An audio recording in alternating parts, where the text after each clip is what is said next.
Hello students, last video lecture में हमने देखा था एक्सरसाइज नंबर 4.2 हमने कंप्लीट किया था पेयर ऑफ स्ट्रेट लाइंस का। आज हम स्टार्ट करेंगे एक्सरसाइज नंबर 4.3।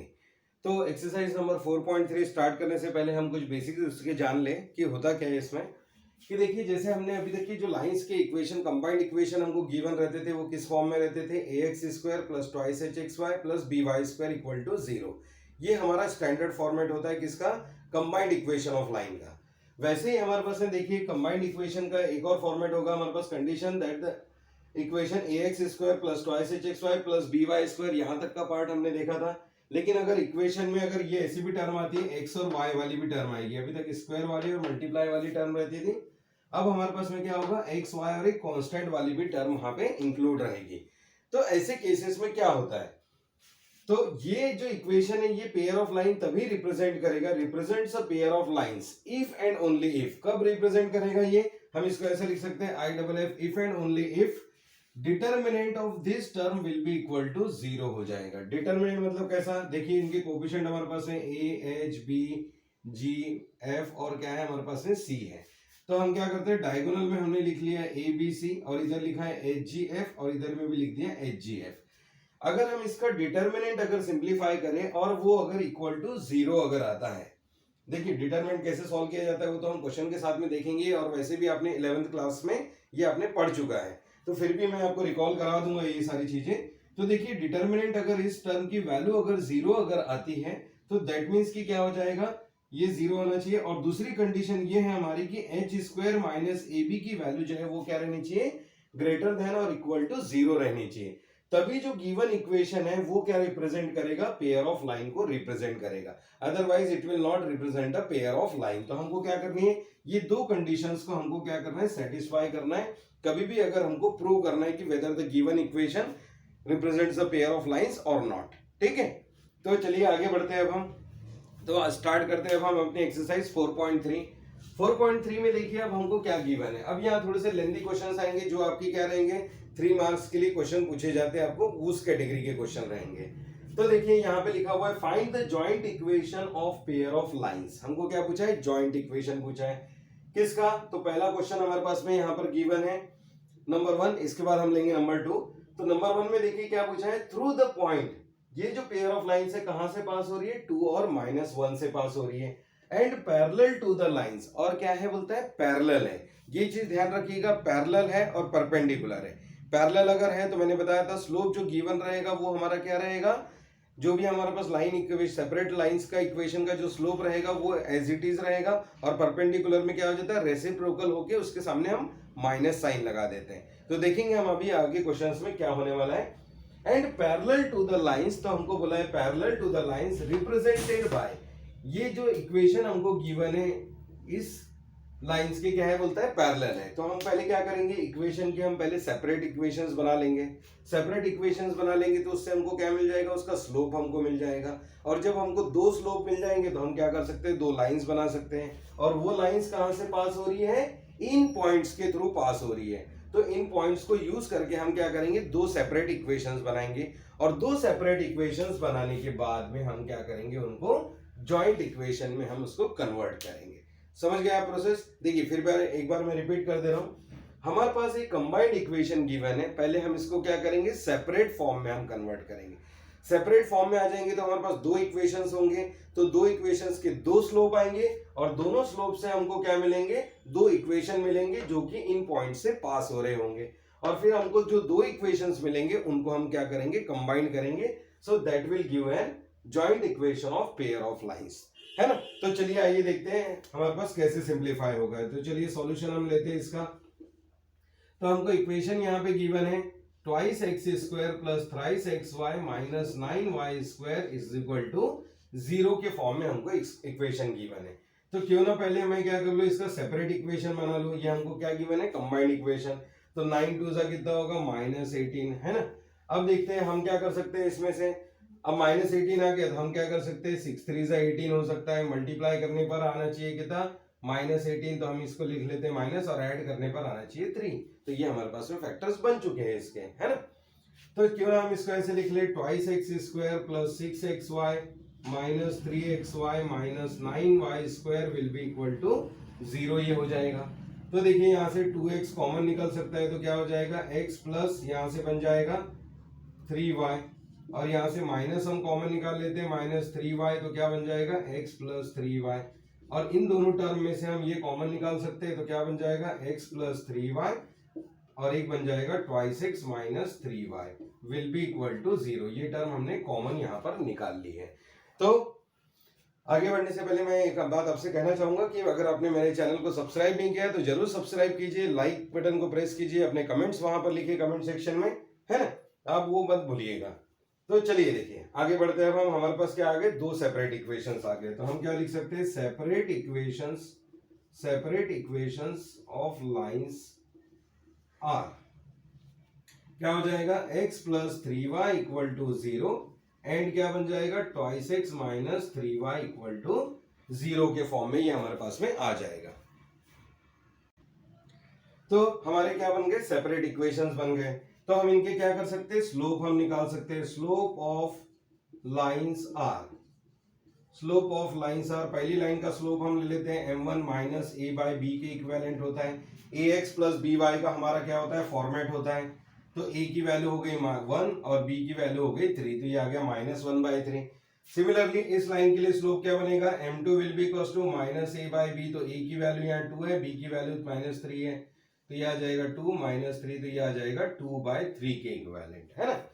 तो हमने पहले क्या कर लिए, कंबाइंड इक्वेशन को सेपरेट कर लिए, सेपरेट करके हमने इन दोनों के स्लोप्स फाइंड आउट कर लिए। अब आगे क्या होगा ये देखिए। अब आगे क्या है, हमारे पास सिचुएशन को हमको देखना है कि हमको पैरेलल गिवन है कि परपेंडिकुलर गिवन है। तो यहाँ पे लिखा हुआ है पैरेलल टू द लाइंस, बोला है हमको इन लाइंस के क्या है, पैरेलल है बोलता है।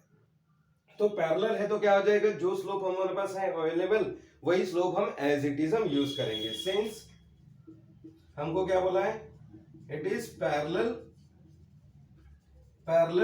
To the lines, parallel to the lines है, सो स्लोप क्या हो जाएंगे, सो स्लोप्स आर m1 की वैल्यू एज इट इज हो जाएगी -1/3 एंड m2 की वैल्यू हो जाएगी एज इट इज 2/3। लेकिन अगर वही हमारे पास में अगर परपेंडिकुलर बोला होता तो क्या कर लेते हैं, हम इसका रेसिप्रोकल कर लेते हैं और उनके सामने क्या लगा देते हैं, माइनस साइन लगा देते हैं। मतलब ये हो जाता हमारे पास में 3 और ये बन जाता हमारे पास में -3/2। लेकिन अभी क्या बोला है, पैरेलल। तो आप इस चीज का बराबर क्वेश्चन में ध्यान रखिएगा कि स्लोप जो भी हम निकालते किसी भी लाइन के, तो वो क्या होने चाहिए हमारे पास, पैरेलल अगर है तो हम उनको यूटिलाइज करेंगे as it is. Since it is parallel है तो क्या होगा, m1 की वैल्यू ये आ गई, m2 की वैल्यू ये आ गई। तो m1 m2 हमारे पास में आ चुके हैं। अब हम क्या करेंगे, इन इक्वेशंस को सिंप्लीफाई करेंगे। तो इक्वेशन बनाने का फॉर्मूला क्या होता है हमारे पास है, y minus y1 is equal to m into होता है x माइनस x1। ये हमने पढ़ा है कि स्लोप का formula y2 minus y1 upon x2 minus x1, या फिर y minus y1 is equal to m into x minus x1। तो देखिए हमारे पास दो स्लोप्स है, तो हमारे पास क्या बन जाएंगे, दो इक्वेशन बन जाएंगे। और दूसरी चीज x1 y1 की वैल्यूज, तो ये कहां से पास हो रहा है, 2 और -1 से। It passes through point, lines passes through point, कहां से पास हो रही है, lines passing through point 2 and -1। तो ये हो जाएगा x1, ये हो जाएगा हमारे लिए y1 का वैल्यू। तो x1 y1 हमारे पास में नोन हो गए हैं, तो अब हम क्या करेंगे, इसमें वैल्यू सब्स्टिट्यूट कर देंगे। एक बार ये वाला स्लोप लेंगे सिंप्लीफाई करेंगे, और एक बार ये वाला स्लोप लेके हम सिंप्लीफाई करेंगे। तो अब देखिए क्या आ जाएगा, y माइनस y1 की वैल्यू -1 है, तो ये क्या बन जाएगा, +1। m1 की वैल्यू है -1/3, तो हम ले लेते हैं -1/3। x माइनस x1 की वैल्यू कितनी है, 2। तो अब चलिए इसको सिंप्लीफाई कर लेते हैं, 3 को इधर ला लेते हैं, क्या हो जाएगा, 3 times of y plus 1 minus x minus 2 will be equals to कितना, -x माइनस 2। और इस टर्म को भी हम इधर ला लेते हैं, क्या हो जाएगा, 3, इसको ब्रैकेट को ओपन कर लेते हैं, 3y प्लस 3, और ये टर्म पूरा इधर आ जाएगा, तो माइनस ऑफ क्या बन जाएगा, x माइनस 2, माइनस था तो इधर आके हो जाएगा plus, will be equal to 0। तो इस ब्रैकेट को सिंप्लीफाई कर लेते हैं, 3y प्लस x, और ये 3 - 2 मतलब हो जाएगा +1 विल बी इक्वल टू 0, या फिर हम लिख सकते हैं x plus 3y plus 1 will be equal to 0। तो देखा आपने एक स्लोप हमने ले लिया तो हमको क्या मिल गया, एक इक्वेशन हमको मिल गया, x plus 3y plus 1 will be equal to 0। तो सिमिलरली हम क्या कर सकते हैं, दूसरा भी हम फॉर्म कर सकते हैं इससे सेम मैनर में, y प्लस 1 और अब हम लेंगे क्या, दूसरा स्लोप। तो दूसरा स्लोप है हमारा 2/3, सो 2/3 x माइनस 2। 3 को इधर मल्टीप्लाई कर लीजिए 3y प्लस 3 और 2 को इधर मल्टीप्लाई कर लीजिए ट्वाइस x माइनस 4 और ये दोनों टर्म को इधर ला लेते हैं तो क्या हो जाएगा माइनस ट्वाइस x, या फिर ये दो टर्म को इधर ला लेते हैं तो क्या हो जाएगा twice x minus thrice y, ये 3 इधर आ जाएगा तो माइनस 3 बन जाएगा, मतलब minus 7 will be equal to 0। तो देखा आपने हमारे पास क्या बन गए, दो सेपरेट इक्वेशंस बन गए लाइंस के। तो अब हम क्या करेंगे, इन लाइन से पास होने वाले इसका क्या करना है, हमको जॉइंट इक्वेशन निकालना है। तो हमने क्या कर लिया, सेपरेट इक्वेशन बना ली, अब हम इनका क्या बना लेते हैं, जॉइंट इक्वेशन बना लेते हैं। तो जॉइंट इक्वेशन क्या हो जाएगा, joint equation will be given by u into v equals to क्या होता है, हमने पढ़ा हुआ, yes it is equal to 0। तो first equation into second equation को हम सिंप्लीफाई कर लेंगे। तो चलिए यहाँ स्पेस नहीं है तो मैं इसको इधर भी सिंप्लीफाई कर देता हूँ आपके लिए कन्वीनियंसी के लिए। तो क्या हो जाएगा हमारे पास में, चलिए ब्रैकेट को सिंप्लीफाई करते हैं, क्या आएगा, दोनों टर्म को ले लेते हैं, x plus 3y plus 1 into second है हमारे पास है twice x minus 3y minus 7 equal to क्या ले लेंगे 0। बस ब्रैकेट को ओपन करना है, x इंटू ट्वाइस x हो जाएगा ट्वाइस x स्क्वायर, x का मल्टीप्लाई कीजिए minus thrice xy minus 7x, फिर 3y का मल्टीप्लाई कीजिए 3 to 6xy minus 3 3 9y square, और ये आ जाएगा आपका माइनस 7 3 21 और क्या आ जाएगा 21y, और फिर 1 से मल्टीप्लाई कर लीजिए तो 1 से मल्टीप्लाई करने पर क्या आएगा plus twice x as it is minus thrice y minus 7 equal to 0। और फिर देखिए एक्स स्क्वायर वाई स्क्वायर वाली एक एक टर्म है हमारे पास, तो twice x square x y वाली देखिए टर्म कितनी है, तो माइनस 3xy प्लस 6xy मतलब हो जाएगा प्लस 3xy। फिर देख लीजिए और एक हमारे पास है, हाँ तो ये हो गया x। अब x वाली टर्म देख लीजिए माइनस 7x है और क्या है हमारे पास है 2x है, तो क्या हो जाएगा यहाँ पर माइनस 7x 2x मतलब माइनस 5x हो जाएगा। और फिर देखिए y वाली टर्म, तो y वाली टर्म भी हमारे पास में है, y वाली टर्म कहाँ गई हमारे पास माइनस 3y और ये रहा माइनस 21y, तो माइनस 24y, और कांस्टेंट टर्म में तो सिर्फ एक ही टर्म है माइनस 7, और वाई स्क्वायर वाली हमारे पास एक टर्म है minus 9y square equal to 0। तो देख लीजिए twice x square plus thrice x y, तो ये देखिए क्या आ जाएगा minus 9y square minus 5x minus 24y minus 7 equal to 0। तो ये होगा हमारे लिए क्या, जॉइंट इक्वेशन ऑफ लाइन, जो कि देखिए इस फॉर्मेट में आ रहा है, देखा है आपने। तो इस फॉर्मेट में भी अगर आता है तो ये क्या होगा, मतलब जॉइंट इक्वेशन ऑफ लाइन ही कहलाता है। तो देखिए यहाँ पर क्या हुआ, तो एक बार फिर से अच्छे से ध्यान से देख लीजिए, चलिए जल्दी से इसका स्क्रीनशॉट लीजिए और इसको आप खुद से सॉल्व करके देखिए नोटबुक के ऊपर, तो आपको जल्दी समझ में आएंगी ये सारी चीजें। तो चलिए जल्दी से स्क्रीनशॉट ले लीजिए इसका। तो चलिए आइए आगे बढ़ते हैं, अब हम क्वेश्चन नंबर 1 के सेकेंड पार्ट की तरफ।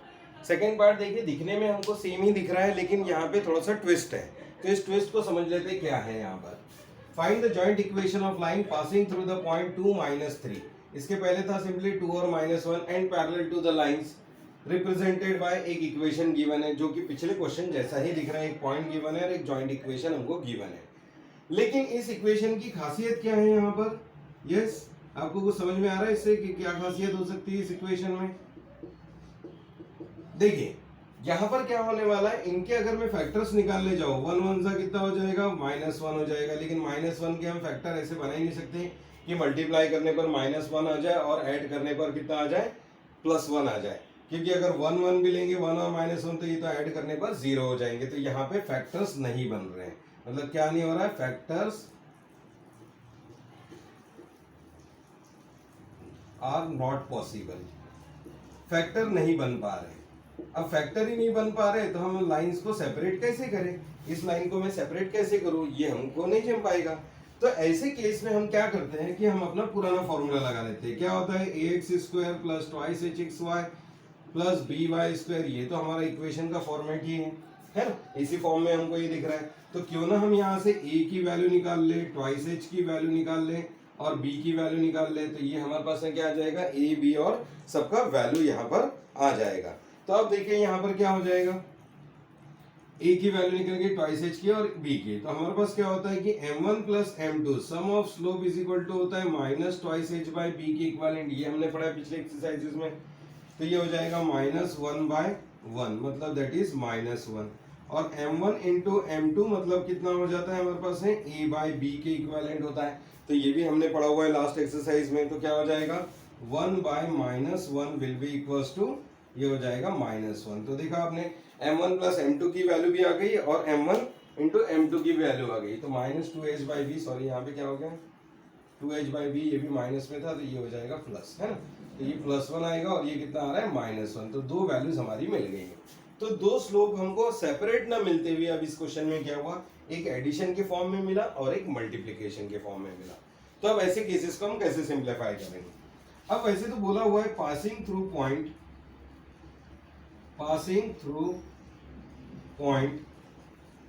पॉइंट हमको गिवन है 2 and -3, तो हम क्या लिख सकते हैं y minus y1 will be equals to m into क्या होता है x माइनस x1। तो हमारे पास में क्या आ जाएगा, एक स्लोप हम m1 ले लेंगे, एक स्लोप हम m2 ले लेंगे और दोनों को हम क्या करेंगे सिंप्लीफाई करेंगे। तो चलिए ये देखते हैं कैसे करेंगे हम इसको। y माइनस y1 की वैल्यू कितनी है यहाँ पर -3, तो माइनस माइनस हो जाएगा प्लस। तो फर्स्ट इक्वेशन हमारा बनेगा y plus 3 will be equals to m तो हमको पता नहीं, तो हम ले लेते हैं m1 x माइनस x1, तो ये बन जाएगा x माइनस 2 के बराबर। एंड जो दूसरा इक्वेशन है वो क्या बनेगा, सिमिलरली y प्लस 3 हम लिखेंगे यहाँ पर क्या m2 x माइनस 2 आ जाएगा ये भी। तो m1 m2 की वैल्यू यहाँ अगर हम पुटअप कर ले तो सिंप्लीफाई हो सकता है, लेकिन अभी हमारे पास क्या हो गया सेपरेट इक्वेशंस आ गए। ये क्या हो गए सेपरेट इक्वेशंस। अब इसी को देखिए मैं ऐसा भी लिख सकता हूँ m1 x माइनस 2 और ये टर्म को इधर ला लेते हैं माइनस क्या y plus 3 equal to 0, and इसको भी हम इधर ला लेते हैं, क्या हो जाएगा m2 x minus 2 minus y plus 3 will be equal to 0। तो ये हमको मिल गए हमारे सेपरेट इक्वेशंस, किसके फॉर्म में m1 एंड m2 के फॉर्म में। तो अब हमको अगर जॉइंट निकालना है तो जॉइंट इक्वेशन के लिए हम क्या करते हैं, दोनों का मल्टीप्लाई कर लेते हैं। So therefore joint equation of line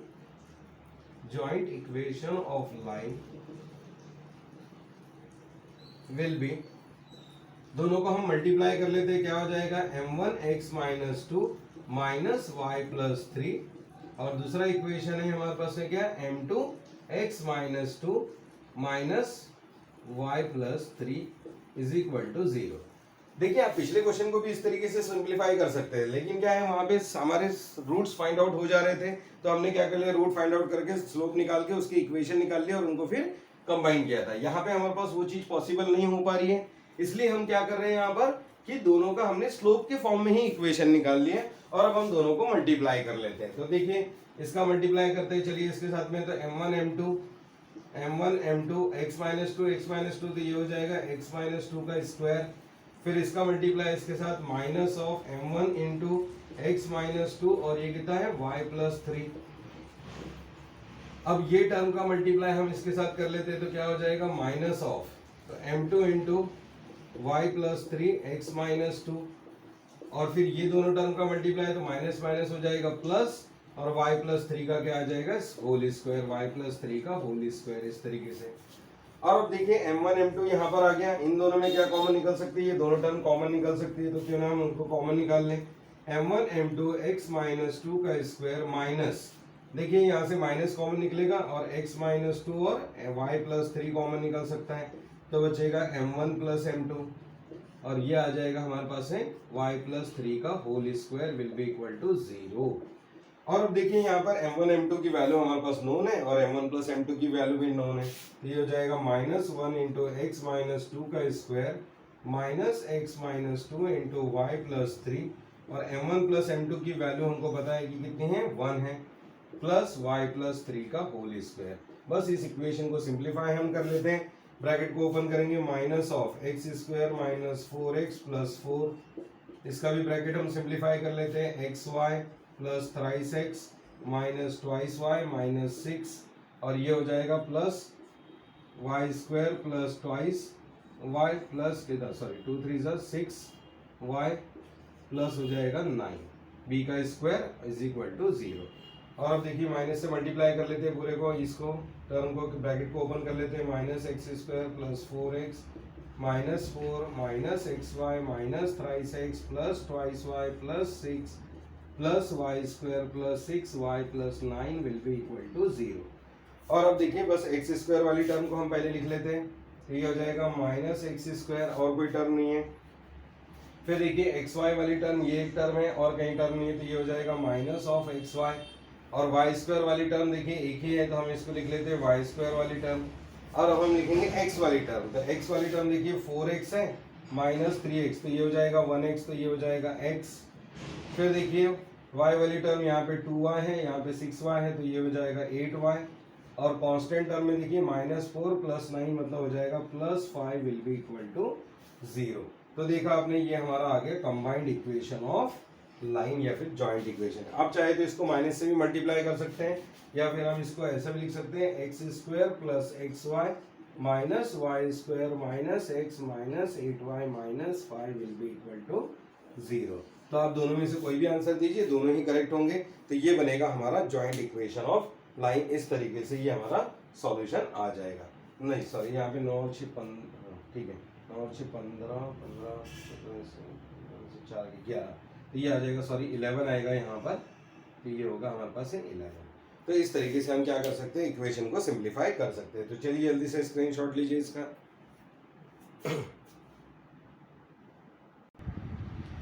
चलिए आगे बढ़ते हैं अब हम हमारे क्वेश्चन नंबर 2 की तरफ, जो कि अब थोड़ा सा डिफरेंट टाइप का क्वेश्चन है। जैसे मैंने आपको बेसिक्स में बताया था कि अगर हमको कोई भी लाइन का इक्वेशन गिवन है और पूछा जाएगा कि वो इक्वेशन जो है रिप्रेजेंट कर रहा है पेयर ऑफ लाइन को, तो पेयर ऑफ लाइन को रिप्रेजेंट करने के लिए 2 कंडीशन हमारी सेटिस्फाई होनी चाहिए। अगर वो उसको सेटिस्फाई करता है तो ही वो पेयर ऑफ लाइन्स को रिप्रेजेंट करेगा, अदरवाइज नहीं करेगा। तो देखते हैं अब हम यहाँ पर, शो दैट द इक्वेशन, हमको ये इक्वेशन यहाँ पर गिवन है, does not represent a pair of line, ये रिप्रेजेंट नहीं कर रहा है पेयर ऑफ लाइन को, ये हमको प्रूव करके देना है। तो चलिए आइए देखते हैं, प्रूव करते हैं। सबसे पहले हम क्या लिखेंगे, जो भी हमको गिवन इक्वेशन है उसको हम ले लेते हैं। गिवन इक्वेशन क्या है हमारे पास, X square plus twice X Y plus 2y square plus twice X plus twice Y plus 1 will be equal to 0। और इसको हम कंपेयर कैसे कर सकते हैं, हमारे स्टैंडर्ड इक्वेशन से, जॉइंट इक्वेशन से। कंपेयरिंग विद इक्वेशन क्या हो जाएगा, ax square plus twice hxy plus by square plus twice gx plus twice fy plus c will be equal to 0। ये हमारा होता है standard equation of joint equation of pair of lines का। तो देखिए यहाँ से कंपेयर कर लेते हैं हम वैल्यूज को, तो a की वैल्यू हमको मिल जाएगी 1, ट्वाइस h की वैल्यू हो जाएगी 2, फिर देखिए b की वैल्यू हो जाएगी 2, फिर देखिए ट्वाइस g की जो वैल्यू है वो हो जाएगी x का कोएफिशिएंट मतलब 2, ट्वाइस f की जो वैल्यू है वो हो जाएगी 2 और c की वैल्यू 1।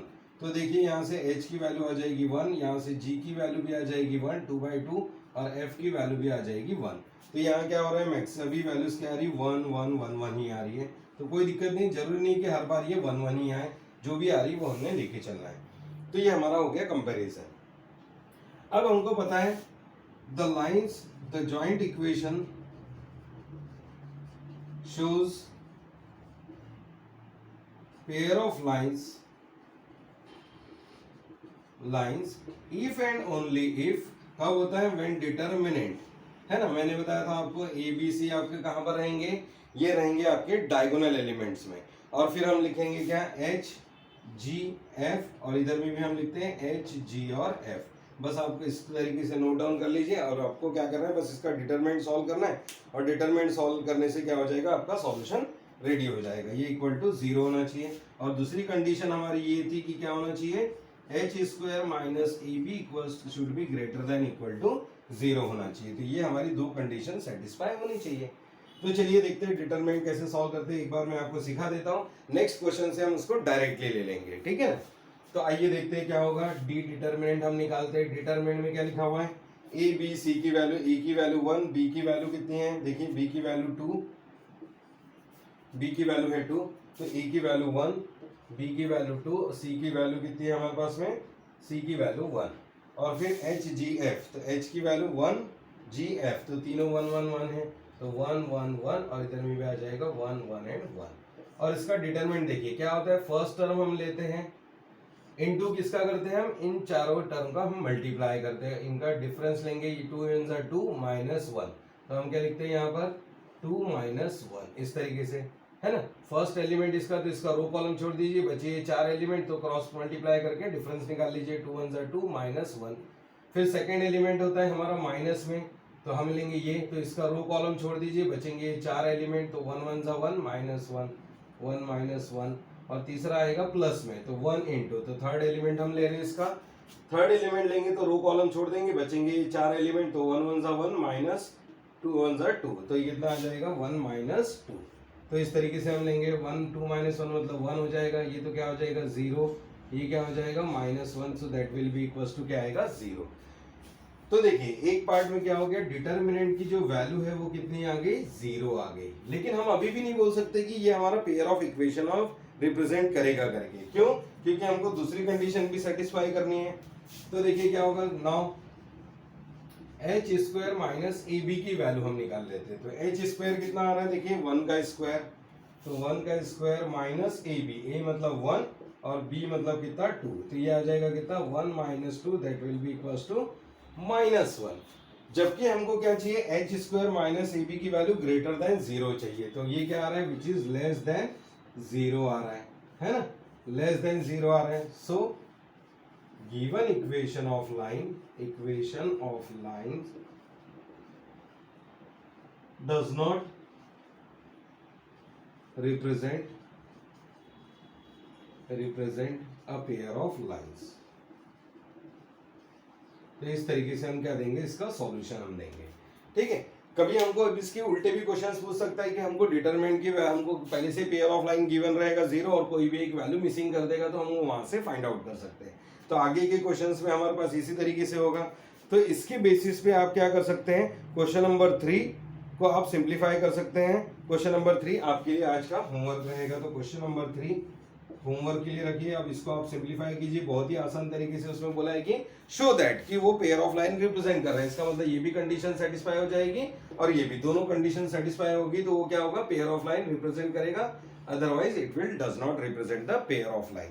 तो आज के वीडियो में हम यहीं पे क्लोज करेंगे, आप जल्दी से इसका स्क्रीनशॉट ले लीजिएगा। और क्या बोलते हैं, अगर आपने मेरे चैनल को सब्सक्राइब नहीं किया तो जरूर सब्सक्राइब कीजिए, अपने कमेंट्स वहां पर लिखिए और लाइक बटन को प्रेस कीजिए। Thank you very much, have a good time.